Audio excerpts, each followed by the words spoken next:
Joining us now is Michael Szanto, foreign policy expert. And Michael, is there ever a good time for Saudi Arabia to be given U.S. nuclear technology?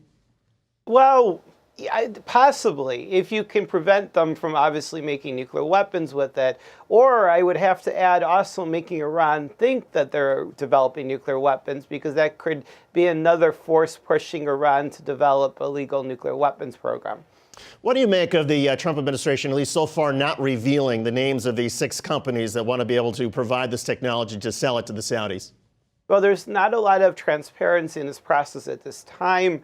I can't gather a firm conclusion from it. But generally, what you want to do to prevent nuclear weapons proliferation is, if you decide that you want to take the risk to actually sell reactors to a country, you want to try to prevent them from actually being involved in the enrichment of uranium or reprocessing the fuel in such a way that they would be able to gather plutonium for more advanced nuclear weapons. And is that very easy to do, to draw that distinction between nuclear power just for essentially electricity generation as opposed to transferring the technology to build a bomb? It's not necessarily easy. It's not necessarily impossible. There's monitoring mechanisms.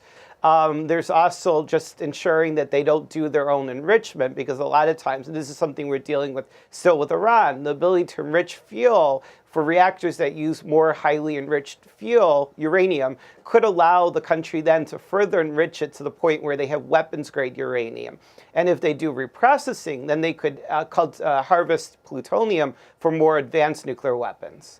This idea of having this new relationship with the Saudis, letting them have this nuclear technology, was something that Michael Flynn, President Trump's first national security advisor, was bragging about when he was named national security advisor. He also had this idea that it would be part of a new relationship with Russia. The fact that Michael Flynn was involved in all this, does that put a certain taint on the idea to begin with? I mean, that's scary. Michael Flynn was basically a traitor who took money that violates the Constitution from a foreign government when he was on RT. The generals, U.S. former generals, are not allowed to take money from foreign governments, and this is an enemy government, so it's scary. But Jared Kushner, who's made some really, really stupid mistakes or shown his ignorance many, many times, is also involved in this, and he's communicating with the Crown Prince with WhatsApp. So this is less than amateur hour, and that's something that causes me to be more worried about whether the people who know what they're doing are actually involved in working out these details. Michael Szanto, foreign policy expert. Michael, good of you to do this. Thank you. We appreciate it. You're welcome.